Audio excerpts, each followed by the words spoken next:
बहुत दिनों से कमेंट में आप लोग ये बार बार मुझे बोल रहे थे कि विकी कहाँ मर गया, हॉरर स्टोरीज क्यों नहीं लेकर आ रहा। और आज की स्टोरी अपने आप में बहुत सारे मायनों में अलग है। ना सिर्फ ये एक हॉन्टिंग स्टोरी है, बल्कि आज जिसे हम सेल्फ डिफेंस में किया हुआ काम कहते हैं कि मैंने तो अपने बचाव में ये काम किया था, ऐसा केस ये पूरी दुनिया का सबसे पहला केस था जिसके अंदर सेल्फ डिफेंस जैसी कुछ चीज़ घोषित हुई और पूरी दुनिया के अंदर सेल्फ डिफेंस वाला कानून बना कि अपने बचाव में किया हुआ कार्य कभी भी गैर कानूनी नहीं माना जाएगा। बहुत ही अनबिलीवेबल ये स्टोरी, बहुत ही ज़्यादा डरावनी सी। पूरा एक कस्बा इस इंसिडेंट की वजह से पूरी दुनिया में फेमस हुआ और आज भी वहाँ जो लोग रह रहे हैं वो यही मानते हैं कि कुछ दिक्कत है इस जगह में। बट दिक्कत आप सभी को भी हो जाएगी अगर आपने लाइक बटन नहीं दबाया तो। मैं अपनी तरफ से सेल्फ डिफेंस के लिए लाइक बटन को भेजूंगा और आपको इसे मारना है। सब्सक्राइब बटन के ऊपर भी क्लिक कर दे, कमेंट्स में पिक में लिख दे, लेट्स डाइव इन।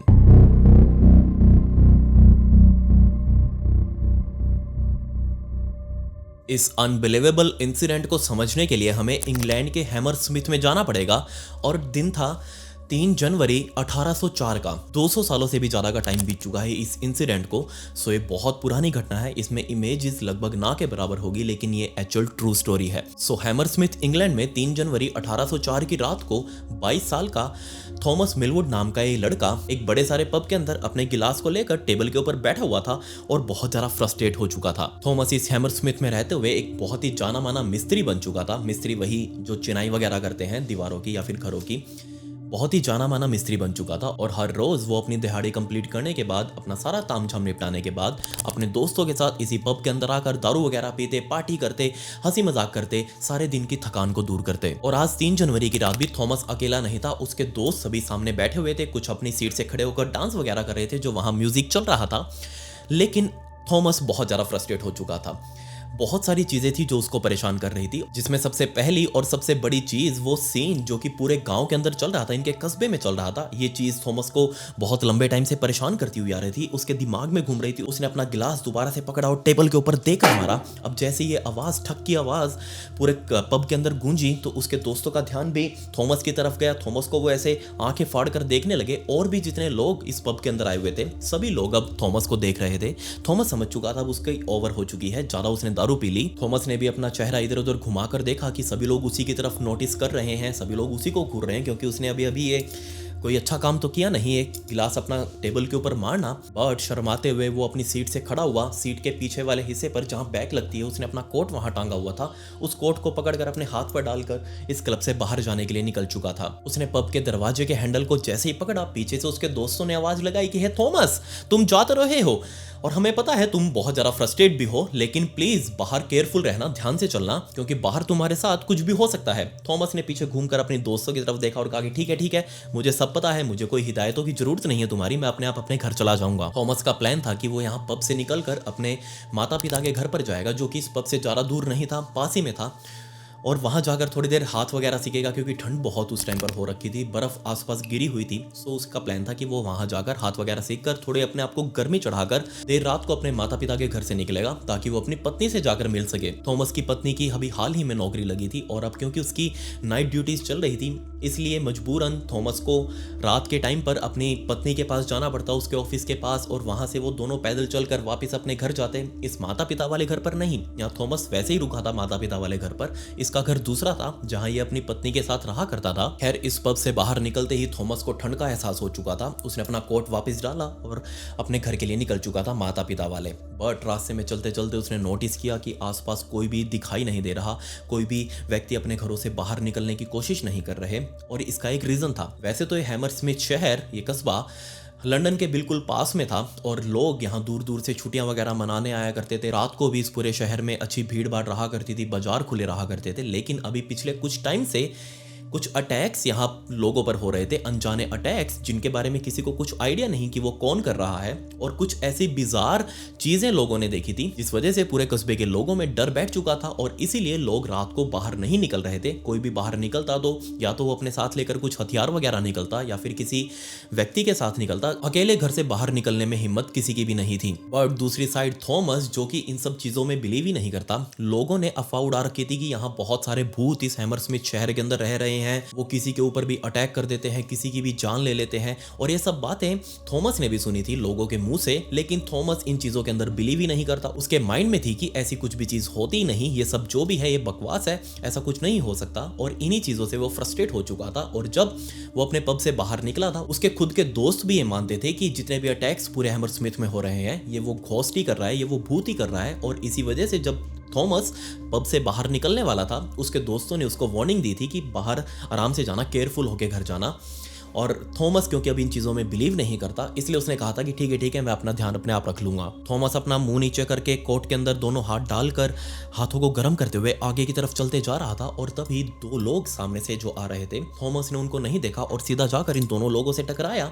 और जैसे ही टकराया, इंस्टेंटली ये दोनों लोग, इन एक के हाथ में बड़ा सारा डंडा था, उसने डंडा उठा लिया और दूसरे के यहाँ पैंट में एक पिस्टल टंगी हुई थी, उसने पिस्टल के ऊपर हाथ रख लिया। और सामने जो थॉमस उस टाइम पर आ रहा था, थॉमस एकदम से चौंका, उसने अपने दोनों हाथ ऊपर की तरफ कर लिए, ये दिखाने के लिए कि नहीं नहीं नहीं, मैं वो बंदा नहीं हूं जो अटैक वगैरह करता हूं, मैं बस अनइंटेंशनली तुमसे टकरा गया, ये वो बोल रहा था। और जैसे ये बातें उन दोनों व्यक्तियों ने सुनी, पहले वाले ने अपना डंडा नीचे किया, दूसरे वाले ने अपनी पिस्टल वापस अंदर डाली। और दोनों ने थॉमस को कहा कि तुम पहले बंदे हो जिसको हमने पूरे शहर में अकेले इस टाइम पर घूमते हुए देखा है, हम तो यहाँ हथियार लेकर घूम रहे हैं और तुम्हारे पास तो कोई हथियार वगैरह भी नहीं दिख रहा, इसलिए प्लीज थोड़ा सा केयरफुल रहो, कुछ भी हो सकता है तुम्हारे साथ। थॉमस ने इन दोनों की भी ये वार्निंग सुनी और जस्ट उनको इग्नोर करते हुए अपने आगे रास्ते पर निकल चुका था। अब थोड़ा ही रास्ता बचा हुआ था उसके माता पिता के घर तक का। 3 मिनटों तक और चलने के बाद फाइनली अब थॉमस अपने माता पिता के घर पर पहुंच चुका था। उसने दरवाजा खटखटाया और अंदर ही अंदर वो उन दोनों को गालियां भी दे रहा था, क्योंकि वो पहले इन चीज़ों से फ्रस्ट्रेटेड था।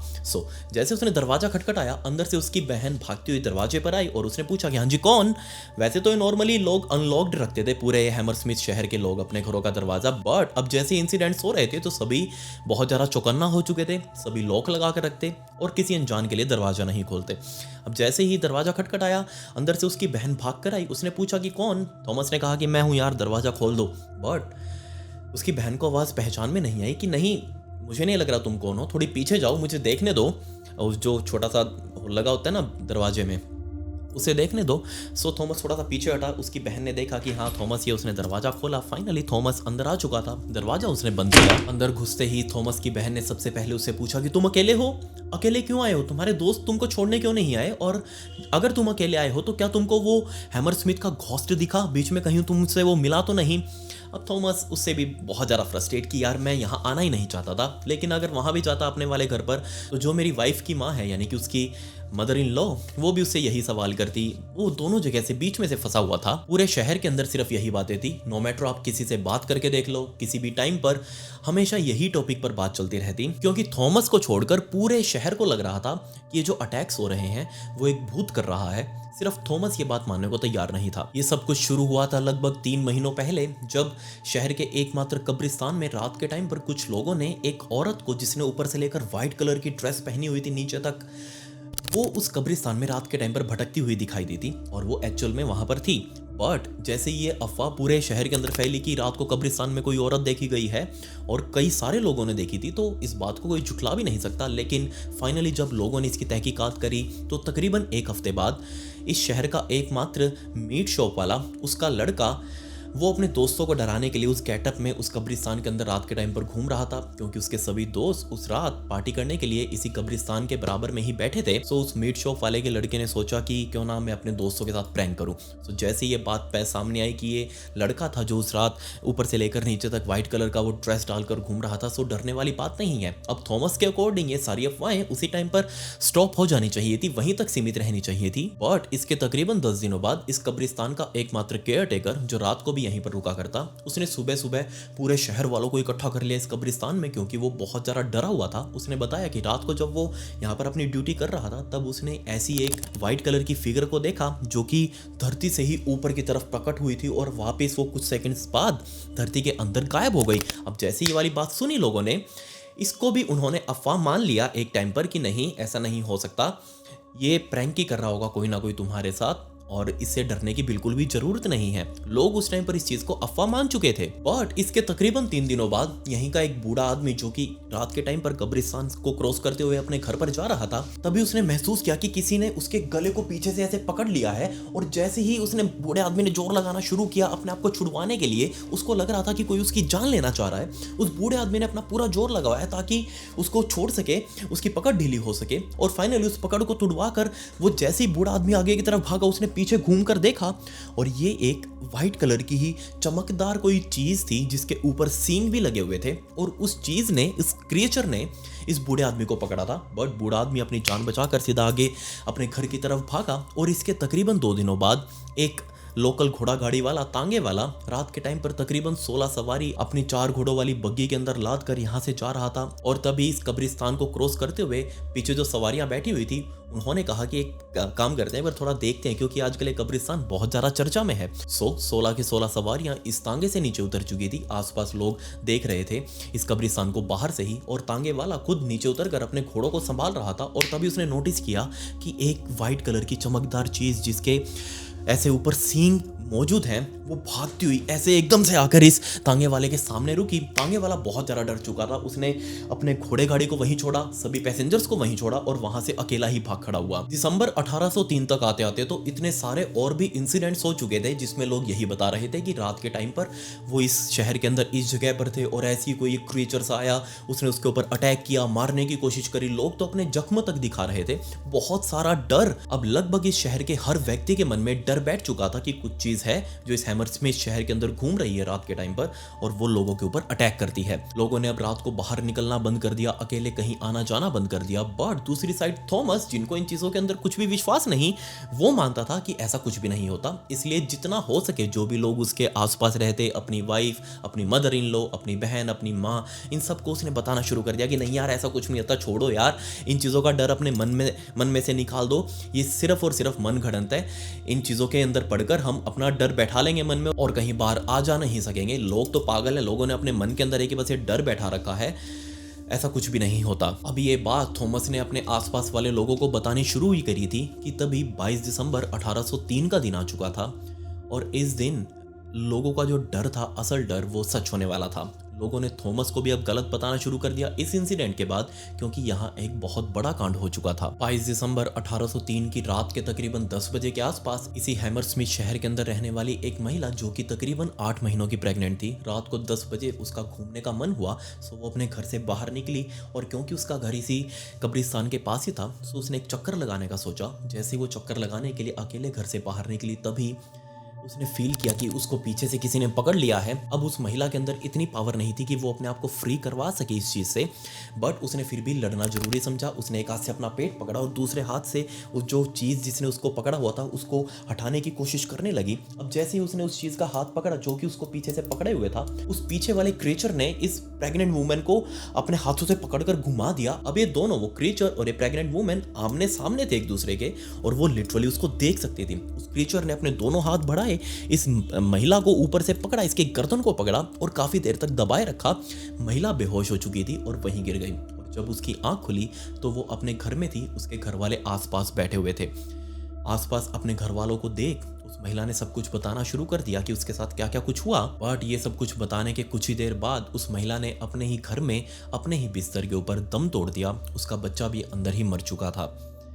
ये चीज़ सबके लिए बहुत ज़्यादा डरा देने वाली थी। अब असल डर लोगों के मन में बैठ चुका था कि ये घोस्ट तो अब जान लेने के ऊपर उतारू हो चुका है, इसका कुछ करना पड़ेगा, कोई इलाज इसका ढूंढो। इस प्रेग्नेंट महिला की डेथ के बाद ये पूरा शहर इतना ज़्यादा डर गया कि इस शहर के मुखिया लोगों ने इकट्ठा होकर एक बड़ी सारी मीटिंग बुलाई और उस मीटिंग में डिसाइड किया गया कि एक बड़ा सारा इनाम रखेंगे। जो भी कोई बंदा बाहर का हो या फिर यहीं का हो, कोई भी अगर इस घोस्ट को पकड़ कर लेकर आएगा या फिर इसको मार डालेगा और उसके प्रूफ हमें देगा तो हम उसको एक बहुत अच्छा खासा इनाम देंगे। इसके अलावा जो नाइट वॉचमैन था, जो यहाँ का चौकीदार था, उस चौकीदार के एरिया को भी बढ़ाया गया कि तुझे अच्छी से नजर रखनी है, और चौकीदार ऐड किए गए। इसके अलावा 2 चौकीदार और जो थॉमस से टकराए थे उस दिन, आने वाले दिनों में जब वो क्लब से बाहर निकलकर अपनी माँ के घर जा रहा था, वो चौकीदार थे और चौकीदारी कर रहे थे अपने इलाके में, हाथ में एक डंडा लेकर और साइड में पिस्टल वगैरह लेकर। अब आप इससे अंदाजा लगा सकते हैं कि पूरा गांव कितने ज्यादा डर के अंदर था। शहर वालों ने मिलकर इस भूत का नाम रखा द हैमरस्मिथ घोस्ट, और सभी लोगों की जुबान पर सिर्फ यही बात थी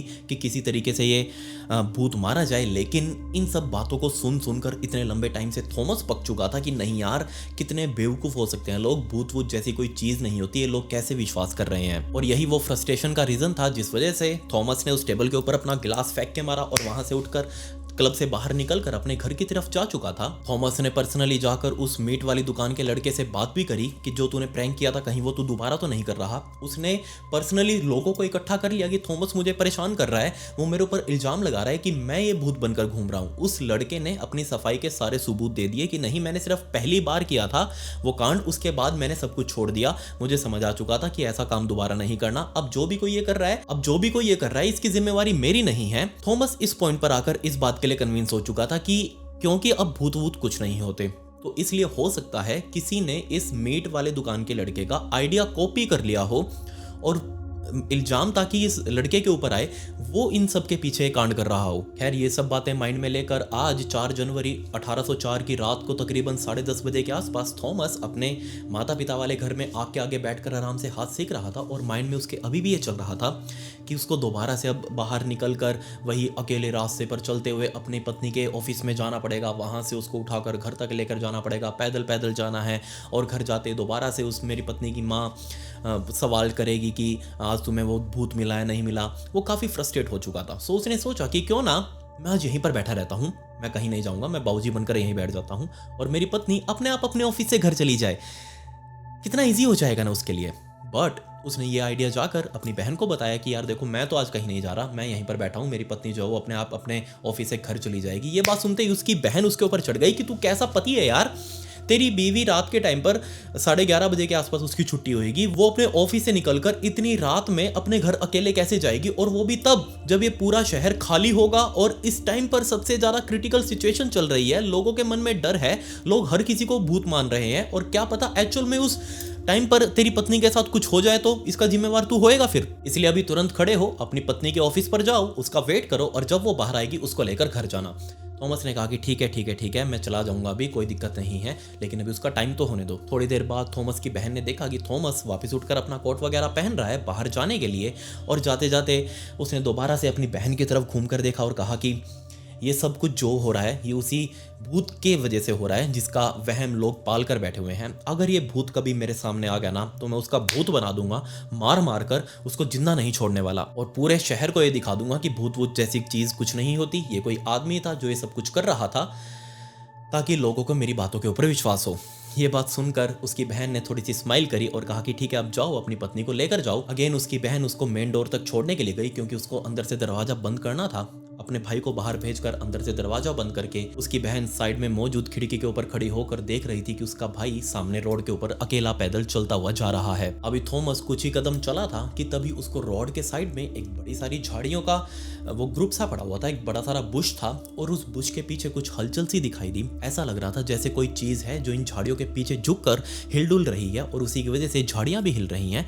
थॉमस एकदम से बहुत ज्यादा चौकन्ना हो चुका था कि ये क्या बला है, ये क्या बीमारी है, यहाँ कौन है। हो सकता है ये वही पर्सन हो जो भूत बनकर पूरी इस शहर के अंदर घूम रहा हो, सबको डरा रहा हो, इसी ने वो प्रेग्नेंट लेडी का मर्डर किया है, तो आज मैं इसे नहीं छोड़ने वाला। ये बात माइंड में लेकर थॉमस ने दोनों अपनी बाजुएं ऊपर चढ़ाई और अपने मुक्के को बनाकर ऐसे मुट्ठी बंद करके उसी झाड़ी की तरफ भागने लगा, क्योंकि अब उसको एक्चुअल में भूत के साथ कन्फ्रंट करना था। इसके कुछ ही मोमेंट्स बाद एक बहुत जोर की चिल्लाहट, जैसे कि एक आदमी अपने फेफड़े को बिल्कुल फाड़ कर चिल्ला रहा हो, इतनी जोर की चिल्लाहट इस रोड से आई। और रिमेंबर, पीछे जो घर था थॉमस का, उसमें उसकी बहन खिड़की पर खड़े होकर अपने भाई को देख रही थी। बेशक उसका भाई अब तक उसकी आंखों से ओझल हो चुका था, वो रोड आगे जाकर मुड़ता था, बट जैसे वो चिल्लाहट उसकी बहन ने सुनी, उसके माइंड में एकदम से क्लिक हुआ कि शायद हो सकता है उसके भाई के ऊपर हमला हुआ हो सकता है वो घोस्ट यहीं रोड पर खड़ा हो और उसने उसके भाई को पकड़ लिया हो, उसके भाई की जान खतरे में है। थॉमस की बहन ने तुरंत अपने घर का मेन दरवाजा खोला, उसने कुछ भी खास कपड़े भी नहीं पहन रखे थे गरम,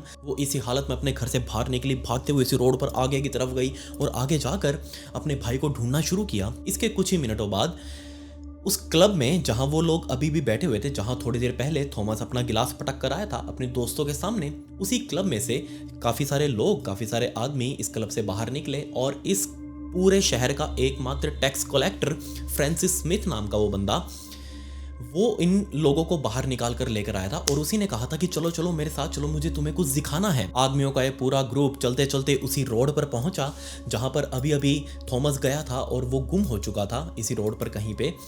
ये पूरा का पूरा ग्रुप वहां पहुंचा और इन लोगों ने पहुंचकर देखा, टैक्स कलेक्टर ने जैसे ही उस सामने की तरफ इशारा किया कि उधर देखना है तुम्हें, और जैसे ही लोगों ने उस तरफ देखा तो बीच रोड में एक आदमी लेटा हुआ था और उसके ऊपर एक डार्क कलर की फिगर ऐसे झुकी हुई थी जैसे वो उसको भी खाने को तैयार थी। असल में इस रोड के बिल्कुल बीच में एक बॉडी पड़ी हुई थी और उसके ऊपर एक अनजाना सा क्रीचर ऐसे देख रहा था उसके झुक कर। और जैसे इस भीड़ ने सब कुछ देखा, उस भीड़ में जो वॉचमैन था वो भी इनके साथ आया हुआ था देखने के लिए कि आखिर क्या बीमारी है।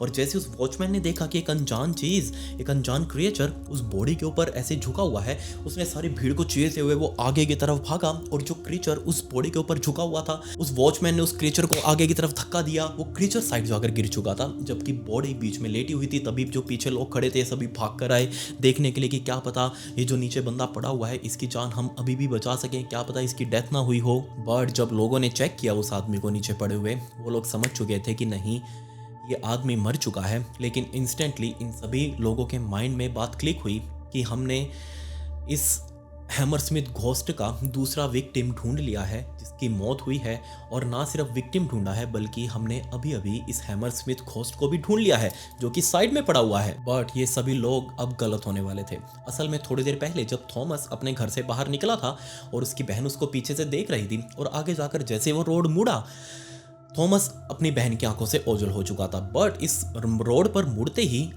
थॉमस को फील हुआ कि साइड में जो झाड़ियां हैं, इन झाड़ियों के पीछे कुछ हिल रहा है, कोई इंसान है या फिर भूत है, जो भी है। उसको समझ आ चुका था कि नहीं आज इसको इस भूत से कन्फ्रंट होना ही है, आज ये दो दो हाथ करेगा ही। अगर ये भूत होगा तो भी उसको मार डालेगा, अगर ये कोई आदमी होगा, कोई इंसान होगा तो उसको वो पकड़ लेगा। और एक्चुअल में वो कोई चीज, वो भूत नहीं थी बल्कि एक आदमी ही था जो इन झाड़ियों के पीछे छिपा हुआ था। और ये आदमी कोई और नहीं बल्कि फ्रांसिस स्मिथ ही था जो कि इस झाड़ियों के पीछे छिपा हुआ था। जी हाँ, इस पूरे शहर का जाना माना व्यक्ति, टैक्स कलेक्टर, जो कि घर घर जाकर, उस टाइम पर घर घर जाकर टैक्स कलेक्ट किया करती थी सरकार, इसलिए यहाँ का सरकारी कर्मचारी, ये टैक्स कलेक्टर, ये इस झाड़ियों के पीछे छिपा हुआ था। और असल में इस फ्रांसिस स्मिथ को भी कोई खास जानकारी नहीं थी। इसको बस इतना पता था कि शहर में कोई भूत है और उसके ऊपर इनाम रखा गया है, और क्यों ना मैं उस भूत को पकड़ कर लेकर जाऊं। इस फ्रांसिस स्मिथ ने जिस दिन इनाम रखा था उसी दिन से अलग अलग जगहों पर शहर के अपने अड्डे बनाए हुए थे छिपने के। ये हर रात एक अलग अड्डे के ऊपर जाकर छिपता, पूरी रात वहीं बैठा रहता, देखता रहता कि क्या पता उसको भूत दिख जाए और वो उसको पकड़ कर सीधा पंचायत के पास लेकर जाएगा और इनाम को क्लेम कर लेगा। सो बेसिकली फ्रांसिस भी वही काम करना चाह रहा था जो कि थॉमस करना चाहता था। बस फर्क सिर्फ इतना था कि फ्रांसिस इस भूत के अंदर बिलीव करता था जबकि थॉमस भूतों के अंदर बिलीव नहीं करता था। उसको पता था कि ये भूत वूत कुछ नहीं होते, जबकि फ्रांसिस ये मान रहा था कि भूत होते हैं और वो उसको पकड़कर पंचायत के पास लेकर जाएगा। बट इस टाइम पर थॉमस का सबसे बड़ा बैड लक ये था कि वो अपने घर से अपना व्हाइट कोट पहनकर बाहर निकला था।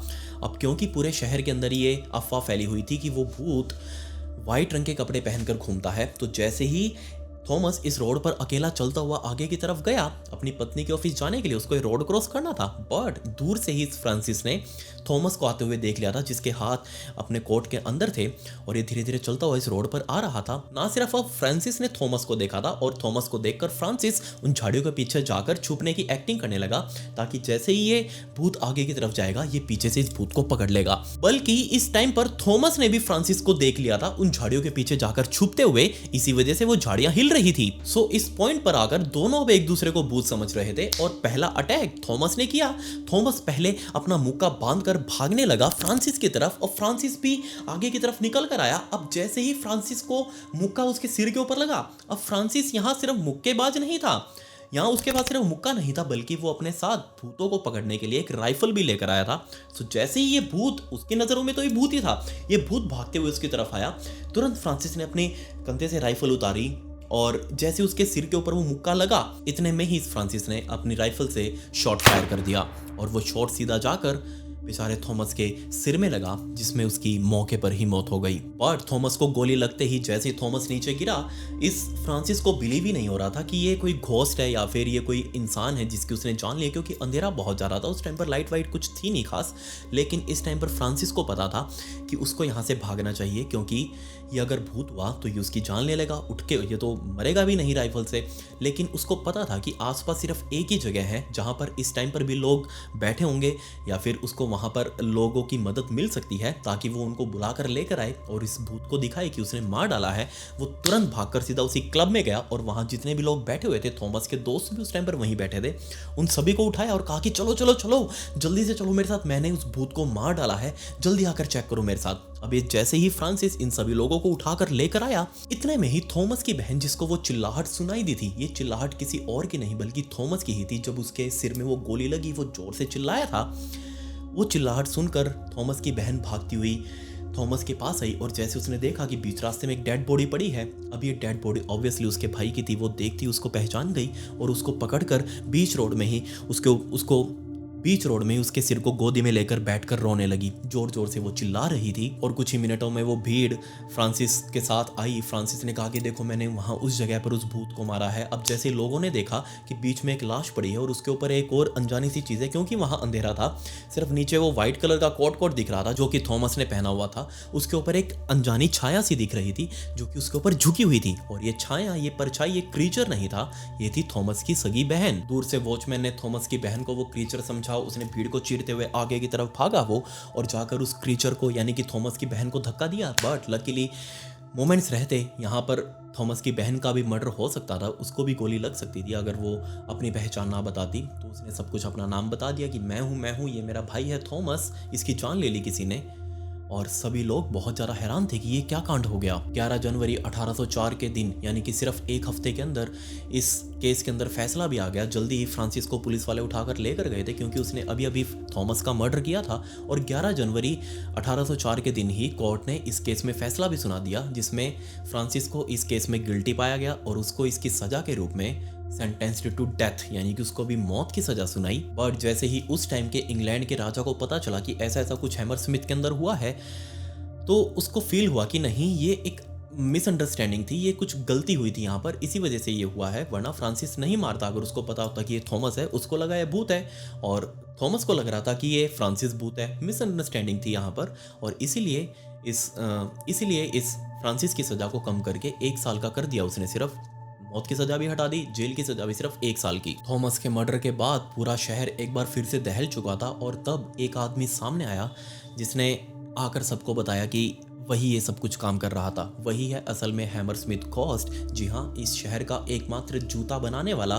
उस आदमी ने आकर कहा कि मेरे बच्चों को भूतों की कहानी सुना कर आसपास के लोग बहुत ज़्यादा परेशान करते थे, और उन बच्चों के मन में भूतों का डर बैठ चुका था, और इस बात से मैं बहुत ज़्यादा परेशान हो चुका था, क्योंकि मेरे बच्चे सारा दिन डरे डरे रह रहे थे। इसलिए मैंने पूरे शहर को सबक सिखाने के लिए सारा काम किया, ताकि आगे से कोई भी भूतों के बारे में कुछ गलत ना बोले। बट इस केस के बाद से पूरी दुनिया के अंदर एक नई टर्म, जिसको आज हम सेल्फ डिफेंस बोलते हैं, ये टर्म इंट्रोड्यूस हुई कि अपने बचाव के लिए किया गया कोई भी कांड क्राइम नहीं माना जाएगा। इसीलिए फ्रांसिस को लग रहा था कि थॉमस भूत है, थॉमस को लग रहा था कि फ्रांसिस भूत है। अब अटैक दोनों एक दूसरे के ऊपर करने वाले थे, ताकि वो एक दूसरे को पकड़ सकें और इनाम क्लेम कर सकें। या फिर थॉमस का कोई भी इनाम वाला लालच नहीं था, वो तो जस्ट फ्रस्ट्रेट हो चुका था इन चीज़ों से। सो थॉमस यहाँ पर विक्टिम बना फ्रांसिस का। बस फ्रांसिस के पास एडवांटेज ये थी कि उसके पास राइफल थी, और क्योंकि अब थॉमस फ्रांसिस के ऊपर अटैक करने वाला था, एक मुक्का उसने फ्रांसिस को मारा भी था। अब अपने बचाव में, ताकि और आगे वो ना मारे थॉमस उसको, उसने अपनी राइफल उतारी और थॉमस को शॉट कर दिया। यहाँ ये काम अपने बचाव के लिए किया गया था, और इसी के बाद पूरी दुनिया में सेल्फ डिफेंस का लॉ भी बना कि अपने बचाव के लिए किया गया काम कोई भी क्राइम नहीं माना जाएगा। तो आप मुझे बताइए कि आपने स्टोरी से क्या सीखा।